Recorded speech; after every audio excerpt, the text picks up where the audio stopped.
Yes, 106 di Tirta. Smart Energy ke Smartizen. Selamat pagi semuanya. Selamat pagi, semangat pagi. Yoi, seperti biasa paginya kamu bakal ditemenin sama Gifar dan juga Hari. Yoi, diantar pagi tentunya sampai jam 10 ya. Iya. Jadi buat lo semua jangan kemana-mana, Smartizen tetap stay tune terus. Oke. Yo Smartizen. Nih tadi sih gua kesini ya. Gimana? Pas ke kantor perjalanan tuh cerah gitu. Oh, beda berarti sama gua. Oh, gimana Her? Gua cerah tapi sejam sebelumnya itu hujan Oh, gede. iya. Jadi banyak tergenang air gitu sih. Oh, becek gitu ya. Becek. Wah, Tapi bukan ocek ya. waduh. Pagi dibecek-becekan nih ya. Ya, Berarti subuh ya hujan ya berarti ya? subuh sekitar jam 4-an lah gitu lah. Oh, tapi pas lu berangkat udah berhenti tuh hujannya. Udah berhenti alhamdulillah. Alhamdulillah Gua terobos ya. aja. Iya, keren bener nih hari ini ya. Ya harus dong. Harus sekarang demi menemani Smartizen semua. Iyalah. Yoi dan Smartizen juga harus gitu. harus gitu ya? Iyalah, kerja ataupun sekolah alasan hujan malah dia lemes gitu. Udah jadi sekolah jadi kerja. Tapi kan sekarang masih di rumah Her. Iya bisa waktu pas lagi aktif sekolahnya. Oh iya Oke, benar. gak salah. Soal Smartizen. Kalau apa tadi kan kalau di Serang sih udah mulai cerah tuh ya. Iya. Udah di Serang kotanya udah mulai cerah. Nah, buat siang nanti nih kira-kira seperti apa nih ya Smartizen ya? Jadi menurut BMKG nih di Provinsi Banten ini daerah-daerahnya siang nanti kebanyakan bakal diguyur hujan nih Smartizen. Iya benar. Gak ada Semua. yang cerah sama sekali ya. Iya, semuanya diguyur hujan nih semua daerah di Provinsi Banten ya. benar. Tapi intensitasnya beda-beda nih, ada yang Iya. sedang, ada yang ringan gitu ya. Kayak di Pandeglang, di Lebak, di Labuan itu hujannya sedang tuh ya intensitasnya.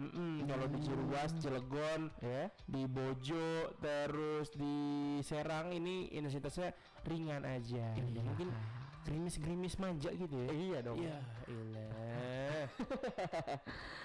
Ya seperti biasa gitu ya. Jangan lupa pakai jas hujan. Biar Bener. gak kedinginan. Bener. Jangan sampai malah bikin ketawa. Kenapa? Itu just kidding. Ya Allah. Ada saya nggak dapat. Yang bikin nyanyi cuy. Apa tuh? Justin Bieber. Iya. Harus dong 3 kali biar lebih lucu nih. Ada yang sehat. Apa tuh? Jus jambu. Jus harusnya. jambu. Iya. Yuk lanjut. Kalau siang kan semua daerah diguyur hujan ya di Provinsi Banten ya. Tapi kalau gue lihat malam harinya nih, ini variasi nih bener. udah ada beberapa daerah yang berhenti hujannya. Iya. Jadi tapi masih ada beberapa daerah yang diguyur hujan ya. Kayak di Gunung Malingping, di Lebak, Iya. terus mana lagi? Gunung Kencana. Bener. Di Bayah juga, di Binuangan juga itu daerah-daerah yang malamnya masih diguyur hujan ya Smartizen ya. Jadi buat kamu yang dari siang sampai malam diguyur hujan, di hati-hati apalagi daerah kamu misalnya rawan banjir gitu ya. Tuh iya bener. Harus siap siaga. Siap siaga bener.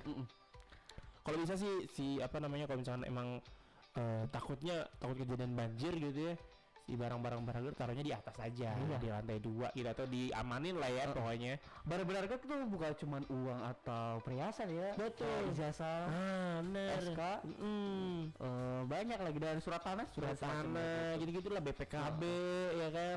Walaupun itu bisa dipikir lagi, ribetnya minta Ribet parah daripada ribet ya kan, mending kita amanin aja. Betul. Lo sendiri pernah kena itu nggak sih kayak misalkan banjir atau longsor gitu kan? Wah, alhamdulillahnya belum sih gue. Ya karena lu stay juga di Banten ya.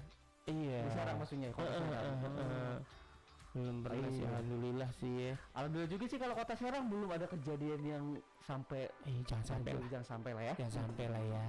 Itu dia Smartizen perkiraan cuaca hari ini menurut BMKG di Provinsi Banten. Kalau siang ini kan hujan semua diguyur. Kalau misalkan malam baru udah pada berhenti tuh ya beberapa daerah. Iya, pokoknya tiap pagi tuh siapin jas hujan di jok motor aja. Bener.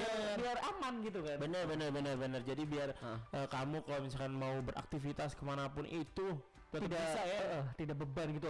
Gue bakal kebasahan. Bener. Takutnya kan kalau misalnya nggak bawa jas hujan atau jaket, ntar kalau kehujanan kamu malah kuyup. Kalau nggak neduh dulu di halte atau di mana gitu kan, jadinya bener. nggak produktif gitu, yang harusnya kamu bisa kemana malah Iya. Lu neduh ya nggak keren, yang neduh yang keren itu cuma payung teduh doang. iya bener. Ada neduh juga yang enak tuh. Apa tuh? Aduh teh Teh teduh. iya. enak bener enak.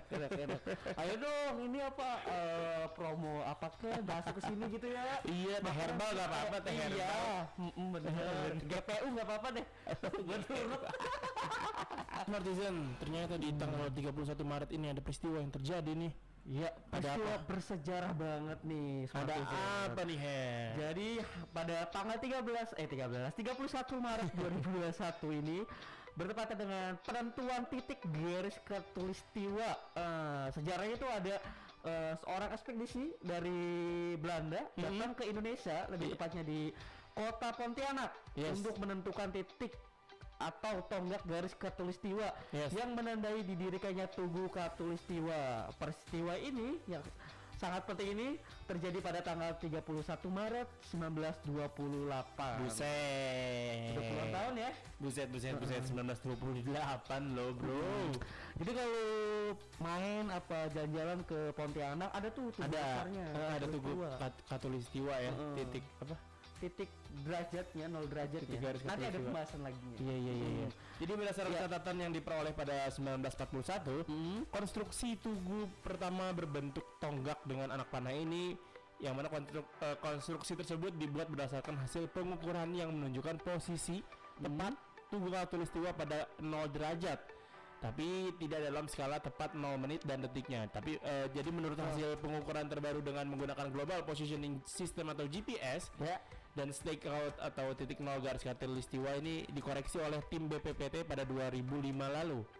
Jadi Tugu Khatulistiwa menunjukkan posisi tepat berada pada 0 derajat, 0 menit, 3.809 detik lintang utara, dan 109 derajat 19 menit 19,9 detik bujur timur, sedangkan posisi 0 derajat 0 menit dan 0 detik diperoleh melewati taman atau tepatnya 117 meter ke arah Sungai Kapuas dari arah Tugu. Ini tepatnya di belakang sebuah rumah di Jalan Sungai Selamat, Kelurahan Siantan Hilir. Gitu Smartizen. Makanya dengan adanya Khatulistiwa ini Indonesia disebut dengan negara Kaustila Jamrut Khatulistiwa. Oh iya, mantap ya. Pokoknya di Indonesia tuh tidak apa sih, sangat melimpah sebutan-sebutan gitu. Benar. Negara maritim, negara Khatulistiwa.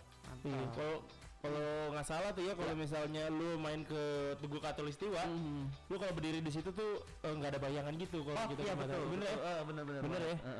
Karena emang itu 0 derajat. 0 derajat gitu ya, walaupun nggak semuanya 0 gitu kan. Kalau misalkan tadi ada koreksi juga. Bener. Ternyata kalau misalkan 0 itu ada di belakang rumah orang. Iya, yang dekat sungai itu dah.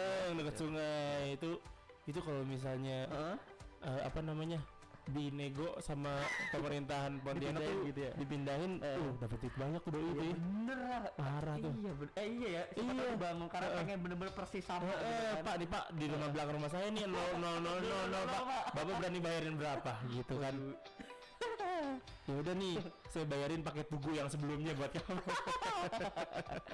Ya wajar juga sih kalau misalkan agak meleset dikit karena emang tahun 1928 kan nggak ada sistem apa, belum canggih. Iya. Ini tahun 1928 ada orang yang mikir garis khatulistiwa aja udah keren kok. Iya bener ya. Iya nggak sih? Terus mau bikin tugunya pun itu tuh maksudnya udah luar biasa banget. Iya, di tahun segitu kok ada orang yang ngapain ya gue ya? Iya, Allah tanya lu kayaknya gue di Indonesia deh. Iya. Cari titik khatulistiwa. Wah, malah dari Belanda lah. Dari Belanda. Oh iya, pada ngejajah gitu kan. Nah ini orang-orang Belanda yang bermanfaat, orang-orang Belanda yang akan masuk surga. VOC enggak deh, VOC ya. Enggak dia. Aduh. Malah tim pribumi enggak dia. Enggak. Malah dia bikin tempat yang bersejarah. Kalau ada namanya sih gua mau khususon buat dia. Khususon. Iya dong. Keren ya. Iya, respect kayak buat orang itu ya. Buat orang Belanda satu-satunya. Bener, kalau misalkan dia nggak neliti ke Indonesia nggak ada tuh Tugu Khatulistiwa ya kan. Mana tahu kita Indonesia sebagai negara Jamrut Khatulistiwa. Iya. Nggak tahu, keren bener orang Belanda itu. Siapa namanya? Van Nistelrooy bukan sih, bukan ya? Bukan ya? Dirkait. Sempat di Liverpool dong ya. Yes, jadi juru bicara vaksinasi COVID-19 dari Kementerian Kesehatan, Ibu Sisi Nadia Tarmizi menyesali rendahnya partisipasi warga di atas 60 tahun atau lansia ya untuk mengikuti vaksinasi COVID-19 nih, Smartisan. Padahal menurut dia tingkat kematian karena COVID pada lansia masih cukup tinggi. Per Selasa 30 Maret kemarin aja pukul 12.00 ini Kementerian Kesehatan mencatat vaksinasi terhadap lansia baru dilakukan terhadap sekitar 1,5 juta orang. Angka itu hanya 7,6% dari target vaksinasi yang seharusnya dilakukan kepada kelompok lansia sebanyak 21 orang. Buset, Jauh 21 juta orang, jauh banget ya. 21 juta orang. 10%. buset jauh banget. Aduh, jubir Kemenkes sendiri berharap masyarakat bisa terlibat aktif nih dalam proses vaksinisasi kepada lansia. Beliau juga meminta agar dapat mengajak keluarga, tetangga, kerabat mereka serta kelompok lansia yang mengikuti vaksinisasi atau vaksin COVID-19. Yes, dan lebih lanjut lagi Ibu Nadia bilang kalau pemerintah telah mempermudah proses vaksinasi kepada lansia ya. Pihaknya juga telah membuka sentra vaksinasi untuk kelompok lansia yang mana mereka para lansia ini bisa datang untuk mengikuti vaksinasi dengan hanya membawa identitas diri berupa KTP setelah daftar secara online. Menurut lu apa sih kira-kira yang menjadi alasan mereka nggak ikut vaksin? Mungkin apa ya? Gue lagi-lagi mereka tuh karena farming yang takut loh. Bisa jadi. Bisa jadi takut, terus juga mungkin gak ada yang nganter kali ya. Nah iya, dia tuh tadi kan mempermudah dengan mendaftar online. Di kampung-kampung ya, Ibu Kemenkes, juru bicaranya, mereka aduh jangankan untuk daftar-daftar gitu, dia buka HP pun masih gak tahu dia. Punya HP aja enggak kayaknya HP ya. juga enggak gitu. Tapi inilah para Smartisan, peranan kalian sebagai anak muda gitu kan. Nah itu sebenarnya triknya itu kayaknya. Iya. Ya kan jadi kenapa daftar online? Iya. Biar yang ngedaftarin tuh anaknya, ya kan nganterin juga anaknya. Kalau pas anak yang daftarin pasti udah sekalian aja gue juga vaksin gitu. Nah ya iya kan? harusnya gitu sih. Harusnya gitu. Dan pihak Kemenkes juga harus lebih aktif lagi ya untuk menyuarakan bahwa vaksinasi itu adalah hal yang benar, hal yang baik, tidak berbahaya. Atau mungkin bisa dilakukan vaksinasi prosesnya door to door gitu loh. Mantap kan? ya. Datang ke rumah-rumah atau ke kampung-kampung gitu. Jadi nyamperin gitu ya. Iya, bekerja sama pihak puskesmasnya gitu kan. Biar lebih mudah gitu. Bener, biasa kan masyarakat Indonesia kan mageran. Tahu sendiri ya. Iya tahu sendiri. Aduh jauh males gitu.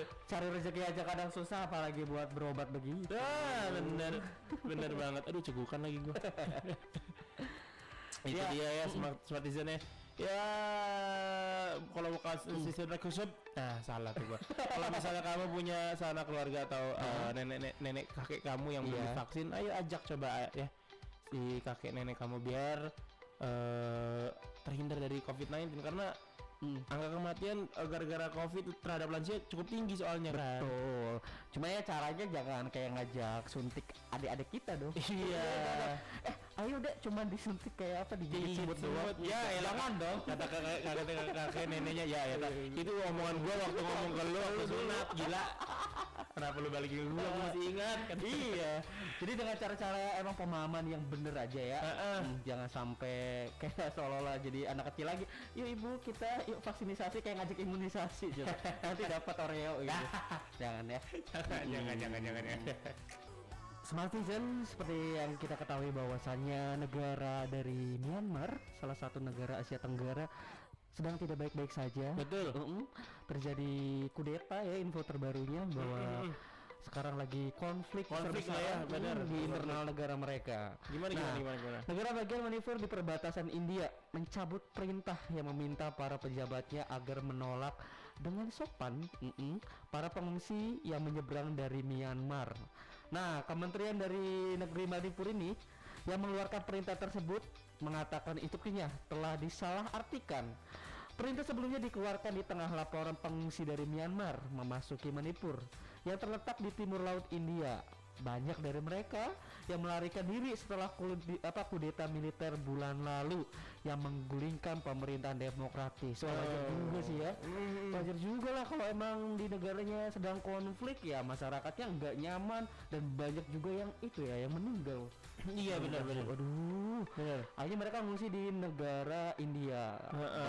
Ya syukurnya India menerima dengan terbuka gitu. Yoi. Dan pada hari Selasa kemarin Kementerian Dalam Negeri India ini mengeluarkan perintah kedua yang menyatakan bahwa pemerintah negara bagian mengambil semua langkah kemanusiaan dan terus memberikan semua bantuan termasuk merawat para pengungsi yang terluka dari Myanmar.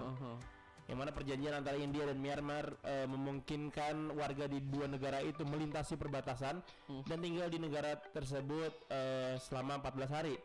Jumlah pengungsi dari Myanmar yang masuk ke India sejak kudeta sulit dipastikan ya, tapi beberapa perkiraan menyebutkan jumlahnya 700 orangan gitulah ya. Dan jumlahnya diperkirakan akan meningkat seiring kekerasan terhadap pengunjuk rasa anti kudeta terus berlanjut nih. Waduh, itu seperti mungkin yang ketinggalan info mengenai kudeta Myanmar nih, konon kabar terbarunya bahwasanya diawali dengan dari pihak militer menganggap bahwa pilpres di negara tersebut terjadi kecurangan.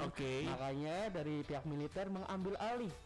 Nah, itu kan masalah internal negaranya ya. Kita mungkin no comment, tapi untuk masalah kemanusiaan tentu kita sangat mengecam itu ya. Iya benar banget, apalagi sampai kekerasan ya kan, demonstran ditembak-tembakin, dibunuh segala macam di pokoknya mah kita mah sangat menolak dengan adanya kekerasan yang dilakukan terhadap para demonstran atau warga sipil ya. Apapun alasannya tidak dibenarkan itu ya. Waduh, jadi apa ya, masa di negeri sendiri kayak mimpi buruk terancam nyawanya, pasti nggak betah lah. Jangan sampai lah begitu lah ya, kita doakan saja semoga konflik ini cepat berlalu ya. Konflik di Myanmar cepat beres gitu biar nggak ada lagi korban yang berjatuhan. Iya kan? Semoga para pihaknya untuk dewasa lah untuk menyikapi permasalahan internal negara ini. Jangan sampai rakyat jadi korban ya. Nah benar, udah cukup damai. Peace dong. Yes, jadi Gubernur Banten Bapak Wahidin Halim ini melarang warganya untuk melaksanakan mudik pada lebaran tahun ini ya, Smartizen. Yang mana pelarangan mudik sesuai dengan instruksi pemerintah pusat yang khawatir terjadinya lonjakan kasus positif COVID-19 pasca mudik nanti.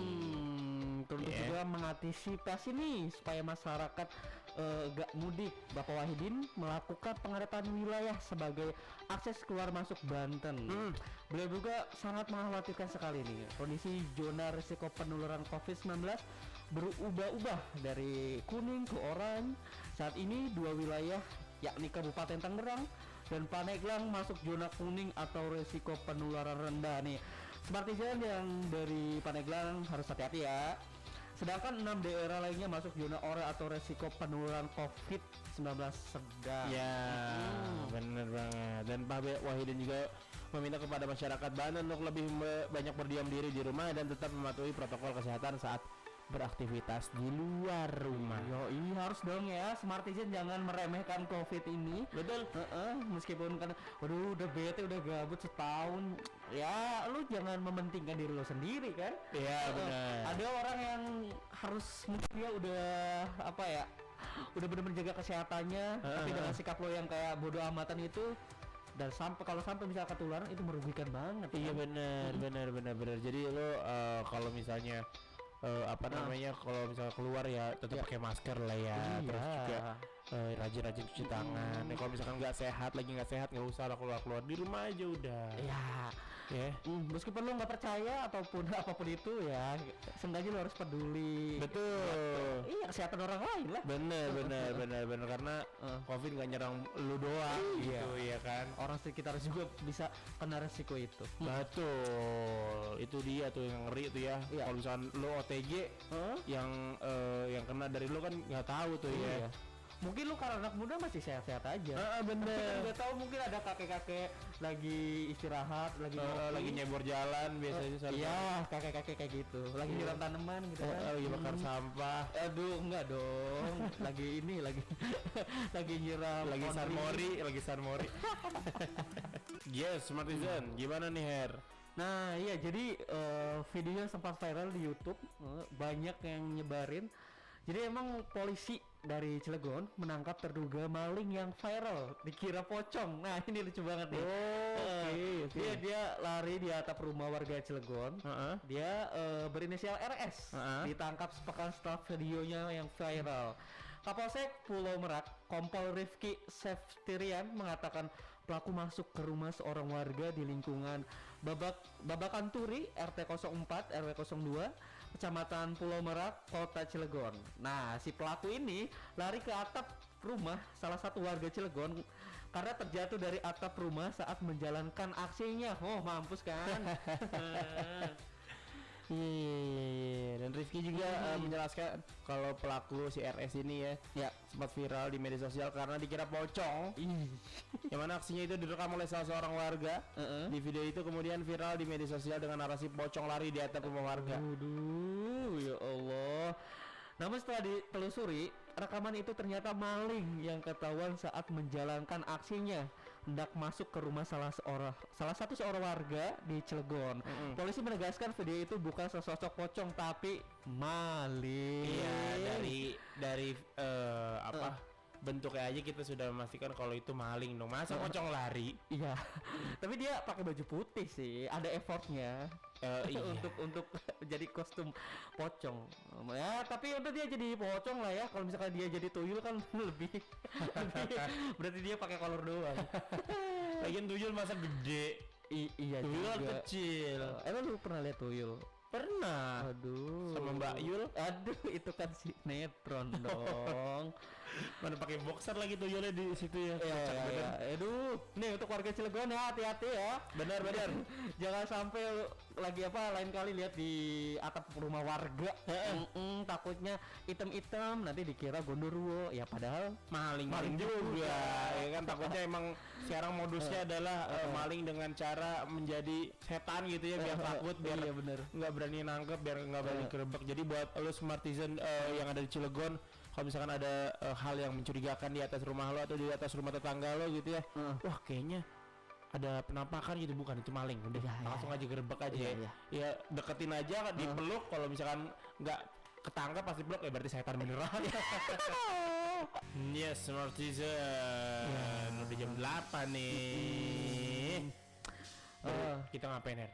Jadi kita ada informasi yang cukup menyedihkan gitu kan. Iya benar. Jadi di Indonesia kembali lagi terjadi aksi teror meneror. Jadi bertepat di Makassar kemarin nih, minggu ini tanggal 28 bulan Maret 2021, lebih tepatnya di Gereja Katedral. Kembali lagi menggores luka yang lama telah pulih, yang selalu digaungkan untuk kerukunan berumat beragama.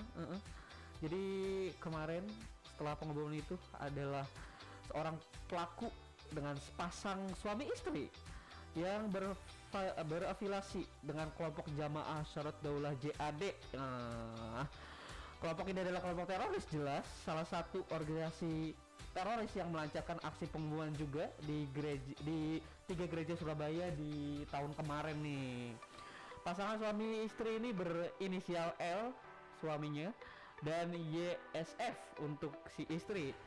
Saat itu misa di gereja telah selesai dilakukan. Akibat ulah pasangan suami istri ini yang baru menikah, 20 orang warga Makassar terluka. Aduh, ya Allah.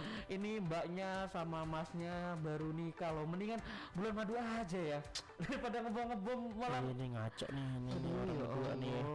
Jadi emang si Pak Sutri ini, si L dan YSF ini bikin bom yang mana mereka cari taunya lewat internet ya. Mereka juga mengakses tutorial membuat benda berbahaya itu lewat internet juga. Dan pelatihnya juga dari mancanegara katanya. Impor pelatihnya. Aduh. Dan si JAD ini memang organisasi teroris yang berbahaya ya. Iya, kelompok hitam inilah yang membelikan bahan peledak untuk L dan YSF. Karena sebelum melakukan bom bunuh diri, L sempat meninggalkan surat wasiat kepada orang tuanya, yang mana hal ini diungkapkan oleh Kapolri Jenderal Bapak Sigit ya. Dan selanjutnya Ketua RT di tempat L dan YSF mengontrak, Nur Eni, mengatakan pengantin teroris itu akan dikebumikan di Kabupaten Maros. Dan saat ini orang tua YSF tengah berada di Maros. Jadi adanya informasi ini merupakan fakta terlepas apakah rencana pemakaman ini akan terrealisasi atau tidak nih Smart Citizen. Waduh. Jadi untuk Smart Citizen ya, daripada kita tutorial untuk bikin bom, mending tutorial masak aja sih udah ya. Iya lah lu sih, apa sih orang bikin bom lah. Iya, Gak jelas bener. Gak jelas banget. Mending udah lah nonton yang like kek, nonton apa Iya. yang jelas tidak merugikan buat orang banyak. Benar. Gua nggak setuju apapun alasannya kalau cara untuk melukai banyak orang meskipun janjinya surga. Aduh, kalau caranya Enggak, nyakitin orang gua nggak setuju sih. Enggak. Ada tuh begitu tuh ya. Ya nggak ada. Masih Oke. banyak cara lain untuk masuk surga. So, misalkan kita sedekah, menuntut ilmu, mencari nafkah yang halal. Iya, kenapa harus mengganggu ketenangan orang lain saat beribadah gitu loh. Iya dong. Itu enggak sangat tidak dibenarkan sih Sangat itu. tidak dibenarkan di agama manapun ya. Di agama manapun ya. Apalagi kalau misalnya lo mengharapkan surga dari hal seperti itu. Waduh, ya Allah. Gak ada bro, sorry bro. Surga juga nggak nerima orang yang apa ya, menzalimi orang lain gitu. Iya kan? benar banget. Masa orang nggak salah apa-apa disakitin, dilukain nggak bisa. Aduh, tuh. ya Allah. Ini hati-hati buat Smart Citizen juga. Kalau ada apa ya, orang-orang menghasut kita. Yes. Janji surga, Bener, tapi bener. dengan cara menyakiti orang lain itu udah salah deh. Udah jangan. salah ya Smart Citizen-nya. Jangan. Jangan sampai kamu terhasut sama ajakan-ajakan seperti itulah ya. Iya, bahkan di Islam pun sendiri saya selaku mahasiswa UIN. Woi, gimana? Komentar. Boleh. Iya kan, agamaku ya agamamu ya agamamu. Betul. Rukun gitu kan. Kita harus hidup rukun. menghargai. Bener Beda banget. ceritanya kalau emang orang itu juga menyerang kita misalkan. Ya itu baru. Nah, kalau kita sama rukun, orang lagi beribadah sesuai keyakinannya, lah kita ganggu, lah kita yang salah dong. Iya benar. Pokoknya apapun apa namanya yang dilakukan oleh teroris udah sangat tidak dibenarkan gitulah ya. Ya apapun organisasinya tadi ya. Iya. Ada juga banyak kok kayak ISIS, kayak Al-Qaeda, apapun organisasinya kalau cara perilakunya melukai orang lain meskipun beda pemahaman itu menurut gua tetap salah. Judulnya aja organisasi teroris sudah paling nggak bener itu. Iya benar. Kan udah ngaco lah pokoknya kita ngomongin itu nih sampai jam 10 nanti ya. Ya, Stay tune terus. Ya masih ngomongin soal teroris yang kemarin lagi rame di Indonesia ya. Yang mana semoga nggak ada lagi nih amin. kasus teror di Indonesia terjadi ya. Semoga orang-orang separatis kayak gitu cepat hilang lah ya. Enggak di Indonesia, di seluruh dunia dah ya. Di seluruh dunia benar. Biar kita hidup aman aja lah ya. Iya dong, harus Enggak kayak gitu. di apa namanya diselimuti ketakutan gitu. Iya. Antar sama manusia itu harusnya saling menjaga, saling rukun. Betul. Apapun rasnya, apapun agamanya, apapun dari latar belakangnya, kita Betul. harus hidup berdampingan dengan damai. Benar banget. Tapi ini Smart Citizen ternyata ini masih ada kelompok teroris yang masih aktif di Indonesia nih. Ngapain sih ini orang nih? Jadi yang pertama ada negara Islam Indonesia. Wah, waduh cok nih. Jadi jaringan teroris Indonesia dalam sejarahnya pertama kali berkembang di masa pasca kemerdekaan Indonesia 1945 ya. Yang mana kelompok Islam yang nggak sepakat dengan Pancasila sebagai negara kemudian membentuk organisasi Negara Islam Indonesia atau NII-TII yang dipimpin SM Kartosuwiryo. Akibat kekecewaan ini, kelompok NII yang dikenal juga sebagai Darul Islam ini pun melancarkan serangkaian serangan pemberontakan utamanya di wilayah Jawa Barat. Walaupun begitu, Kartosuwiryo telah ditangkap dan dieksekusi pada 1962, yang mana tapinya si jaringan ini masih tetap hidup dan menyebar sampai saat ini. Aduh, ini harus digarisbawahi ya. Meskipun ada embel-embel Islam, tapi Islam tidak menggambarkan itu. Jelas. Iya benar. Pemikiran dia beda sekali. Bener. Tahu deh Islam apa itu dia tuh ya. Selanjutnya juga ada nih Jamaah Islamiyah. atau Ini JI. juga nih ada. Jaringan selanjutnya adalah kelompok teroris Indonesia Jamaah Islamiyah atau JI, yakni keturunan dari NII. Oh, masih berafiliasi berarti ya. Atau TII. Pendiri JI adalah Abu Bakar Bashir dan Abdullah Sungkar yang merupakan bagian dari NII KW, Komandan Wilayah 2 Jawa Tengah.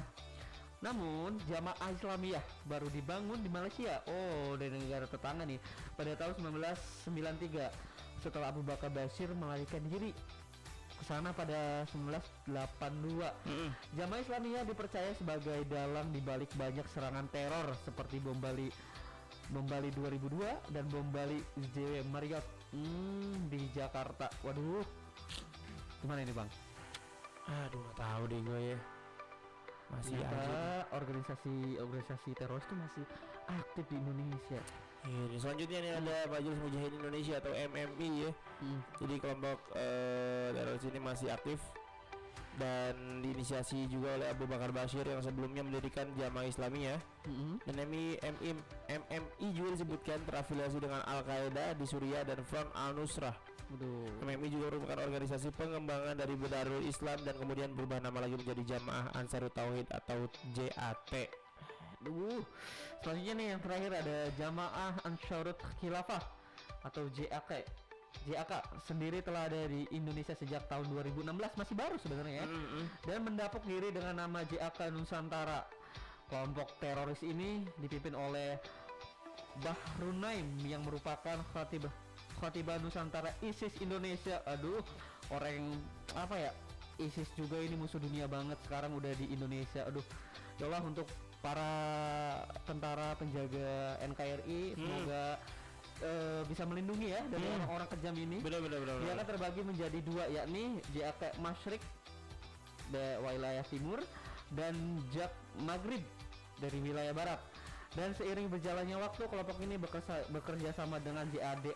Berarti saling berhubungan ya? Iya. Kelompok ini saling berhubungan ya, kelompok teroris ini ya, karena memang mereka memiliki satu tujuan yang sama, itu menebar kebencian dan ketakutan gitu ya untuk para masyarakat Indonesia yang tidak sepaham dengannya. Itu dia tuh Smartisan. Intinya adalah jangan merasa paling benar.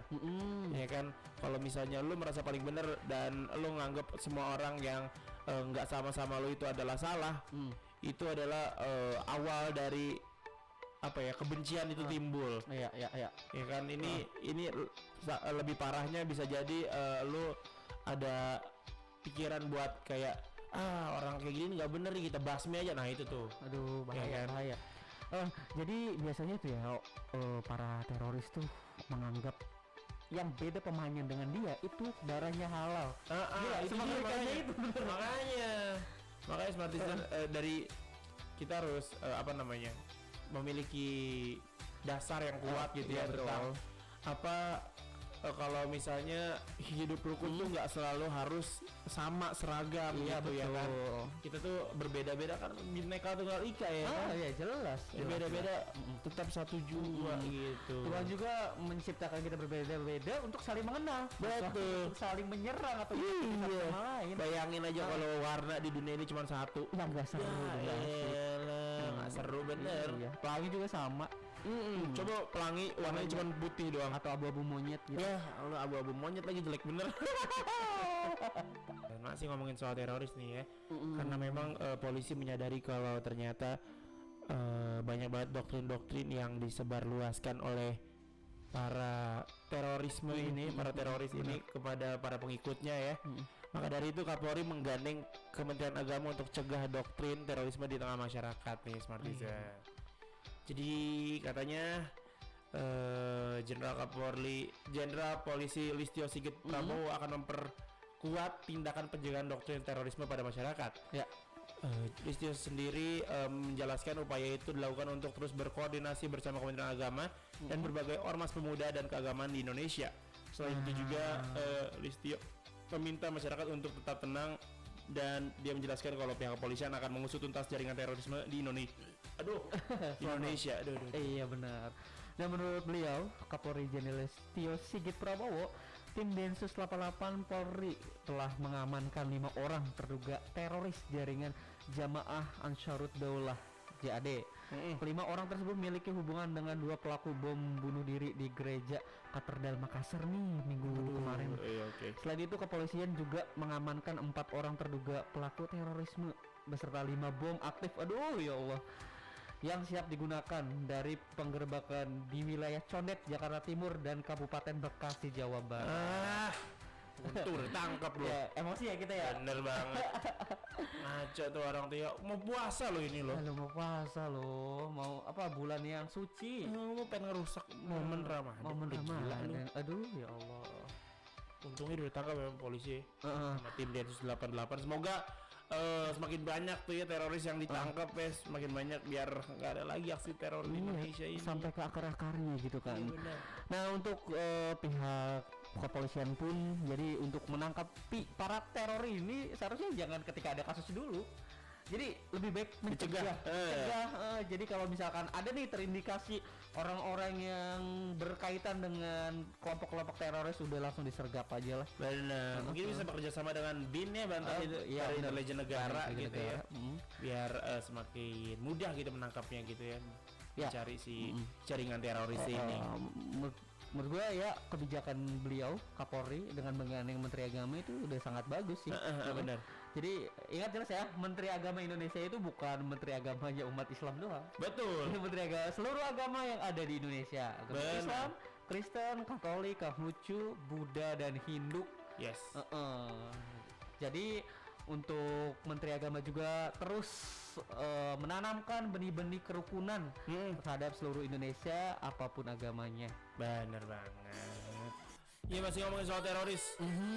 Seperti itu. Ternyata ya Apa Her? Indonesia peringkat ke-35 dari 138 negara yang terdampak terorisme. Ini bagus apa buruk sih ini sebenarnya? Setengah-tengah lah. Tengah-tengah lah ya. Jadi gimana tuh Her? Jadi kata Deputi Kerja Sama Internasional Badan Nasional Terorisme atau BNPT Andika Krisna Yudanto, beliau mengatakan bahwa Indonesia tidak termasuk dalam kategori negara dengan tingkat terorisme yang tinggi. Alhamdulillah. Menurut beliau dalam data Global Terrorism Index tahun 2019, Indonesia berada di urutan ke-35 dari 138 negara yang terdampak terorisme. Sementara itu, data Global Terrorism Index menunjukkan posisi pertama ditempati oleh negara Timur Tengah, yakni Afghanistan. Gitu. Dan Panika juga bilang katanya penyebab utama muncul terorisme adalah konflik dalam suatu negara. Ya. Sedangkan Indonesia sendiri lanjutnya belum ada konflik besar yang memicu terorisme dalam tingkat lebih tinggi ya. Dia menjelaskan Indonesia termasuk negara yang damai, yang mana hal itu dikatakan berdasarkan data Global Peace Index yang menyebutkan Indonesia sebagai high peaceful country atau negara dengan tingkat kedamaian yang tinggi. Walaupun begitu, walaupun masuk dalam Global Peace Index, Andika menegaskan unsur-unsur penyebab radikalisme di Indonesia tetap saja ada. Iya, harus tetap jaga-jaga ya. Tetap pihak TNI maupun Polri harus tetap menjaga bahwa pemikiran ideologi teroris itu selalu mengancam negara manapun, kapan saja dan di mana saja. Benar, nggak bisa. Pokoknya tidak sangat tidak dibenarkan lah pokoknya apapun yang terjadi. Nah, tapi mengkhawatirkan banget sih ya. Kan negara Asia, Afghanistan kan negara Asia ya, yang sangat berdekatan sama kita. Jadi emang negara itu banyak konflik kayak Suriah, Afghanistan. Gue nggak kebayang sih kalau jadi warga mereka ya. Aduh, dia kenapa? Mikir ya, sekarang hidup, besok kan kita kemarin sekarang makan apa gitu kan. Kalau mereka hidup, besok kita masih hidup apa enggak sih? Karena Ya, itu banyak rudal. Itu mah semua masyarakat juga begitu. Manusia mah begitu emang. Kita tuh harus mikirin pokoknya kita harus maksimal di hari ini karena kita nggak tahu kita bakal hidup sampai kapan, bisa aja besok udah nggak ada. Ya iya, cuman kita realitanya cukup aman gitu loh. Kalau di sana kan rudal berterbangan, di mana-mana. Lu bayangin sih hidup kayak gitu, kayak aduh ya Allah. Nggak tenang ya rasanya. Iya jelas nggak tenang dong. Nggak aman, nggak damai gitu loh. Nggak ada tuh ngecil gitu. Ya tidak ada dong ngevlog di daerah yang bagus, tempat yang berwisata bagus gitu kan.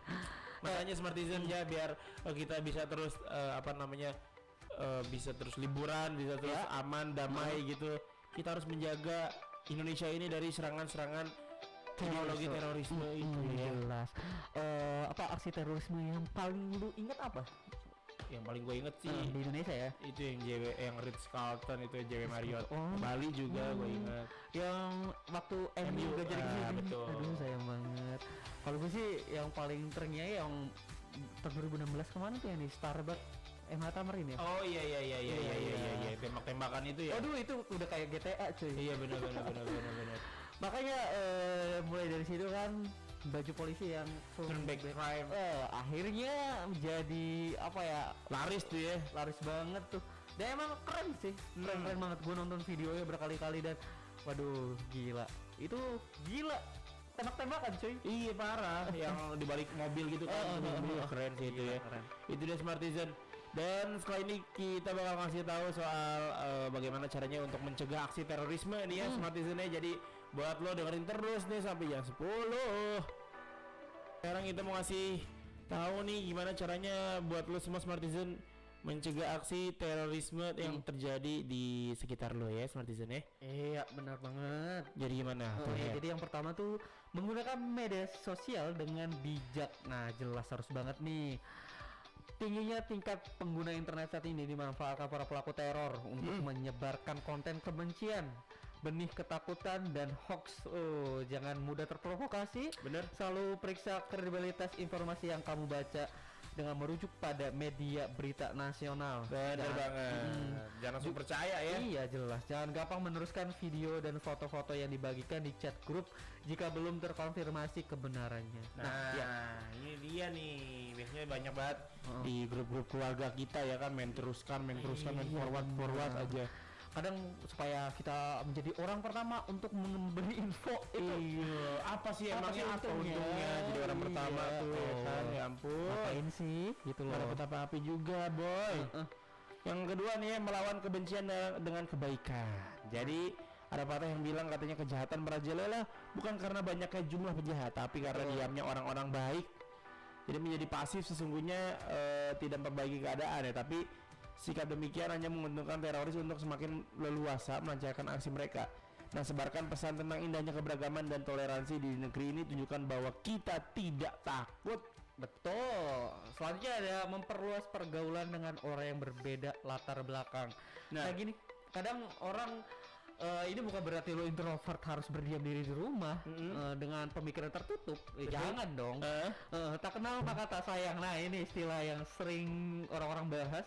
Cobalah menginisiasi pertemanan dengan orang-orang di luar, di circle-nya masing-masing gitu kan. Benar. Jumlah teman tak harus banyak, yang perlu adalah keragaman latar belakangnya. Ini akan membuatmu jadi pribadi yang tidak cepat menaruh curiga dan melekatkan stigma buruk. Benar. Jadi kalau misalkan beragam teman-teman lo kan pasti tuh yang namanya temen deket ya, seru gitu ya. Kita udah tahu aslinya kayak mana gitu, baik buruknya. Iya. Nah kalau misalkan beragam tuh kita jadi tahu oh sebenarnya orang ini begini, orang ini begini gitu loh. Apalagi saat kalau misalkan lu lagi bertamu cuy. Nah bener. Gue ada temen nih, dia tuh menarik banget. Kenapa? Dia pergi ke Bali, study tour ya. Iya. Waktu SMA dulu. Dia kita kan kalau cie kan biasanya satu atau Ramadan. Enggak, ini Bali. Bali. Cie itu artinya maaf ya anjing artinya. Oh iya, hewan Iya, gitu ya. kita kan orang awam kan nggak tahu cie itu kayak mau ngeledek gitu kan. Cie, godain gitu ya. Iya betul, menggodain. Jadi dia pas lagi study tour, kebetulan lagi di Pantai Kutenya, ada orang pribumi asli Bali nih, gitu kan lagi pacaran. Coba dia bilang apa? Cie pacaran. Nah, artinya apa coba? Anjing pacaran. Langsung ditampol. Iya kan itu gimana sih orang dikatain anjing pacaran? Mampus. Lagian lo ada aja orang lagi pacaran gitu-gitu. Iya. Sebenarnya walaupun apapun artinya ya. Kalau misalkan artinya cie itu kayak ya cie biasa gitu. Terus lo cie orang pacaran tetap bakal ditampol. Maksudnya apa gitu? Sih? Mengapain banget gitu ya? Ya ampun. Iya, makanya kita harus saling mengenal aneka ragam keragaman dari adat istiadat atau daerah manapun. Iya. Dan yang selanjutnya terlibat dalam gerakan dan kampanye perdamaian. Betul. Jadi pemerintah kita kan beserta sejumlah organisasi dan komunitas sebenarnya sudah berupaya mengkampanyekan pesan perdamaian ya dan toleransi dengan berbagai cara ini ya. Nah pemuda zaman sekarang ini harusnya nggak lagi apatis dengan persoalan kebangsaan. Secuek-cueknya kamu, keamanan nasional pasti akan mempengaruhi kehidupan kamu yang paling personal nih. Iya harus kayak gitu. Iya benar. Terus juga kamu harus mempelajari pengetahuan agama secara kritis dan proaktif. Dan yang terakhir melaporkan tindak tanduk yang mencurigakan. Itu dia Smartizen, bagaimana caranya kamu menanggulangi aksi terorisme ya sebelum aksi terorisme itu terjadi. Iya, terutama buat lu yang menaati agama, jadi kita jangan sampai mabuk agama. Bener, pokoknya jangan apa-apa diiming-imingin surga sedikit, melakukan hal-hal yang sebenarnya di tidak luar di luar logika gitu kan. Bener. Sampai gini yang para lu teroris sampai ngajak keluarga ada loh. Iya banyak. Sampai ngajak anak. Ya itu yang di bom Surabaya itu kan keluarga. Satu keluarga. Iya. Gue bisa yakin ya, radikal anak baik yang nggak mungkin Nggak ngerti ya anak kecil. Ngerti, kasihan gitu loh. Kasihan. Kasihan banget, sumpah. Parah ya. Yang paling bener lo kalau pengen dapat surga, ibadah aja ya kan. Yang takwa ya kan. Takwa, menjalankan perintahnya, menjauhi larangannya. Betul, keren juga nih gue nih. Hebat Bang Gifar doang. Enak banget Blackpink ya. Mantap. Param. Blackpink tuh gak cuma enak lagunya, enak dilihat juga. Oke. Selain enak dilihat, enak denger lagunya. Ya kan? Selain enak didengar, enak lihat juga. Iya. Bolak-balik ya dari tadi ya. Dan karena tadi kita ngobrolin soal teroris ya, masih berkaitan juga. Sekarang kita mau ngasih rekomendasi film yang mana berkaitan yang berbau tentang terorisme. Waduh, pasti banyak bom-boman ini. Yoi. Banyak api-apinya. Yang pertama ada Hotel Mumbai di 2008 ya. Apa tadi? Hotel Mumbai ini merupakan film tentang terorisme yang terjadi di salah satu hotel di India pada 20 November 2008. Nah, selama film berlangsung, kamu akan melihat perjuangan para pegawai di hotel tersebut dalam menyelamatkan para tamu yang diserang kelompok teroris. Aduh, serem amat. Jadi film beserta sutradara Anthony Maras ini dirilis perdana pada April 2019. Ya. Dan beberapa tokoh nyata juga turut tampil dalamnya, termasuk Herman Oberoi. Aduh. Ini kisah nyata nih. Iya. Diambil dari kisah nyata Hotel Mumbai ini ya. Tapi ini pemainnya Herman ini kayak orang Indonesia ya? Iya sih. Mungkin ada Juki Atkinson juga. Waduh. Selanjutnya ada juga ini judul yang berkaitan dengan menit waktunya nih. Kisah nyata juga dari 15.17 to Paris. Nah, kisah terorisme yang diangkat dalam film 15.17 to Paris ini merupakan kejadian benar-benar nyata di sebuah kereta api di Eropa pada tanggal 21 Agustus 2015 silam. Oke. Alurnya dalam film ini dibuat berdasarkan sebuah buku berjudul hampir sama dengan filmnya. Iya. 15.2 17 to Paris, The True Story of a Terrorist. Train and the Series American Hero karya Special Stone. Wah, mantap nih. Jadi ini kisah nyata juga yang diangkat dari buku ya. Dari buku juga, mantap. Oke deh, yang selanjutnya ada 22 menit atau 22 menit ya 2018. Jadi isu terorisme yang diangkat menjadi sebuah film kali ini berasal dari tanah air nih ya. 22 menit judulnya. Film tersebut mengangkat kejadian yang terjadi pada Januari 2016 lalu di MH Tamrin. Yang mana ini disutradarai oleh Eugene Panji dan juga Mirna Paramita. Film yang diperankan oleh Aryo Bayu dan Ardina Rasti ini telah dirilis pada 19 Juli 2018. Oh, yang tadi kita bahas tuh. Iya, yang tembak-tembakan di jalan itu loh. Mantap tuh. Ini hasil karya pribumi, karya anak bangsa, ya harus ditonton sih. Pasti bagus. Selanjutnya ada World Trade Center tahun 2006. Kisah tentang serangan teroris lainnya diulas dalam film World Trade Center atau WTC. Ini yang ada di New York itu yang viral banget tuh tahun 2001 yang diangkat menjadi sebuah film oleh sutradara Oliver Stone. Yes. Film ini bercerita tentang dua orang polisi yang terjebak dalam reruntuhan menara WTC akibat aksi pengeboman. Mereka adalah John McLaughlin ya. Ini diperankan oleh Nicholas Cage dan Will Jimeno diperankan oleh Michael Pena. Michael Pena. Mantap. Ada lagi bang? Ada nih yang terakhir ada 12 Strong. Jadi sama kayak judulnya, film ini mengisahkan tentang 12 prajurit Amerika Serikat yang lagi menjalani perlawanan menghadapi teroris di Afghanistan ya. Ini pasca kejadian menara WTC ini. Dibintangi oleh Chris Hemsworth. Kisah dalam film ini diadaptasi dari buku berjudul Horse Soldiers karya Doug Stanton. Nah, ini Chris Hemsworth juga salah satu aktor dari Marvel, pemeran Thor. Mantap. Itu ya, ada 5 film yang bisa lu tonton nih Smart Citizen yang berkisah tentang isu terorisme. Ya. Jadi tunggu apa lagi, ditonton aja kali ya dimanapun itu. Maksud film ini juga supaya bawa gambaran bahwa serangan teroris itu tidak main-main. Betul. Banyak bom tentunya, banyak terjadi peperangan.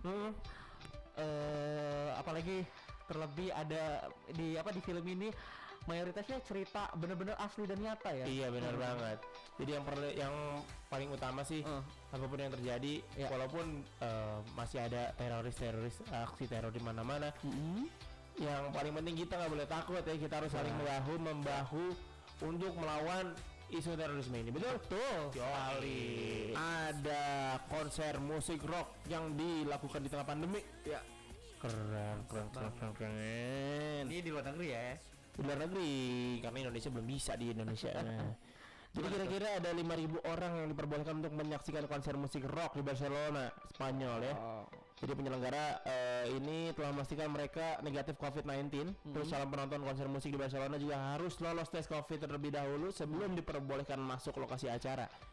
Nah, screening calon penonton konser musik dilakukan dengan ketat nih. Orang dengan penyerta COVID-19 dilarang masuk ke area pertunjukan. Bener-bener prepare banget ya Ionya ya. Bener. Nah makanya harus jaga jarak nih para penontonnya. Syarat mutlaknya itu cuman untuk menyaksikan konser hanyalah menggunakan masker sepanjang pertunjukan. Lautan manusia berkumpul di Pulau Sanjo di Concord untuk menyaksikan pertunjukan musik rock itu.